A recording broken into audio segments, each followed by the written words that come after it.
इस बार के बिहार विधानसभा चुनाव में जिन उम्मीदवारों के नामों की चर्चा खासी रही, उनमें से एक नाम है पुष्पम प्रिया चौधरी का। बिहार की राजनीति में बदलाव लाने के लिए पुष्पम प्रिया चौधरी की ओर से प्लूरल पार्टी बनाई गई। वे खुद दरभंगा से अपनी पार्टी के टिकट पर ताल ठोक रही थी। पुष्पम प्रिया चौधरी ने वादा किया था कि जब तक वो बिहार में चुनाव नहीं जीतती, तब तक वो अपना मास्क नहीं उतारेंगी। हालांकि जो आंकड़े सामने आए हैं, उससे प्रिया चौधरी अपने ही वादे पर घिरती नजर आ रही है। दरभंगा से चुनावी मैदान में उतरी प्रिया चौधरी दूसरे या तीसरे नहीं बल्कि 8वें नंबर पर रही। डेटा के मुताबिक प्रिया चौधरी को महज 1403 वोट मिले। पहले नंबर पर भारतीय जनता पार्टी के उम्मीदवार संजय सरावगी को 97,453 वोट मिले। दूसरे स्थान पर रहे विकासशील इंसान पार्टी के उमेश साहनी, जिन्हें 72,860 वोट मिले, और तीसरे स्थान पर जन सुराज पार्टी के राकेश कुमार मिश्रा, जिन्हें 11,758 वोट मिले। भारतीय जनता पार्टी के उम्मीदवारों से अगर तुलना की जाए तो पुष्पम प्रिया 96,050 वोटों से हार गई। इन आंकड़ों पर पुष्पम प्रिया चौधरी का गुस्सा भी फूटा। अपने सोशल मीडिया हैंडल से ट्वीट करते हुए पुष्पम प्रिया चौधरी ने ईवीएम में घोटाले का आरोप लगाया। उन्होंने ये तक कह दिया कि इस बार ईवीएम मैनिपुलेट करने में बीजेपी से बहुत बड़ी भूल हो गई। पुष्पम प्रिया चौधरी ने लिखा, ईवीएम रिगिंग में इस बार मेरी मां, घर व हर मोहल्ले में रिश्तेदारों तक के वोट बीजेपी उम्मीदवार को ट्रांसफर, हर बूथ पर सैकड़ों वोट मैनिपुलेशन का साफ प्रमाण। वोटर हतप्रभ की वोट कहां गए? जहां सैकड़ों वोट मिले, उन बूथों पर भी संख्या 0 से 2 और 5 से 7 तक है। हर बूथ पर एक सा पैटर्न, सांख्यिकी रूप से भी असंभव। शायद जिसे ईवीएम मैनिपुलेट करने का काम दिया गया था, उसे ये बताया नहीं गया कि इस बार मैं अपने गृहनगर से चुनाव लड़ रही हूँ, जहां मेरे गिने हुए हजारों वोट हैं। इस बार आप लोगों ने बड़ी चूक कर दी।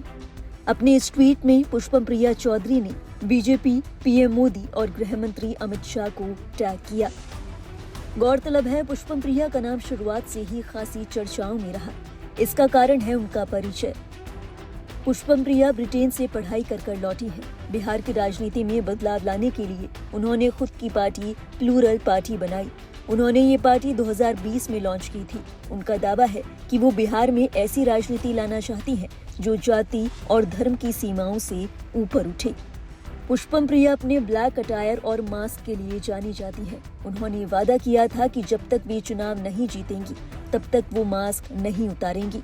एक इंटरव्यू के दौरान पुष्पम प्रिया ने कहा था कि वो बिहार में शिक्षित और आधुनिक नेताओं की नई पीढ़ी लाना चाहती हैं। उनका क्षेत्र दरभंगा वास्तविक विपक्ष की कमी से जूझ रहा है। पुष्पम प्रिया की ये करारी हार इस बात को लेकर भी बेहद हैरान कर देने वाली है कि उनका परिवार लंबे समय से बिहार की राजनीति से जुड़ा है। उनके पिता विनोद कुमार चौधरी जेडीयू के पूर्व विधायक रह चुके हैं। उनके दादा प्रोफेसर उमाकांत चौधरी समता पार्टी के संस्थापक सदस्यों में से एक थे। वे मुख्यमंत्री नीतीश कुमार के करीबी माने जाते थे। उनके चाचा विनय कुमार चौधरी भी बेनीकुमाल विधानसभा सीट से विधायक रह चुके हैं। पुष्पम प्रिया की शुरुआती पढ़ाई दरभंगा से हुई। इसके बाद उन्होंने पुणे से ग्रेजुएशन किया और फिर उच्च शिक्षा के लिए यूके चली गई। उन्होंने डेवलपमेंट स्टडीज में मास्टर्स किया और लंदन स्कूल्स ऑफ इकोनॉमिक्स से पब्लिक एडमिनिस्ट्रेशन में मास्टर्स की डिग्री हासिल की। राजनीति में कदम रखने से पहले उन्होंने बिहार सरकार के पर्यटन और स्वास्थ्य विभागों में कंसल्टेंट के रूप में काम किया था। बिहार की राजनीति बदलने का दावा करने वाली पुष्पम प्रिया 2020 से लेकर अब तक कोई बड़ी सफलता हासिल नहीं कर पाई। इस बार के चुनाव में भी उन्हें करारी हार का सामना करना पड़ा। बड़ा सवाल ये भी है कि मास्क को नहीं उतारने वाला वादा अब पुष्पम प्रिया कैसे निभाएंगी। आने वाले 5 सालों तक उनकी जीत की कोई संभावना नहीं है और अगले चुनावों में अगर सफलता की उम्मीद भी की जाए तो 5 साल तक मास्क लगाना किसी भी शक्ल में मुमकिन सा नहीं लगता। बहरहाल अब ये देखना होगा कि पुष्पम प्रिया का निर्णय क्या होता है। क्या वो दोबारा राजनीतिक रणनीति पर नए सिरे से काम करेंगी? बहरहाल बिहार की राजनीति से जुड़ी हर जरूरी अपडेट के लिए आप देखते रहिए लाइव हिंदुस्तान।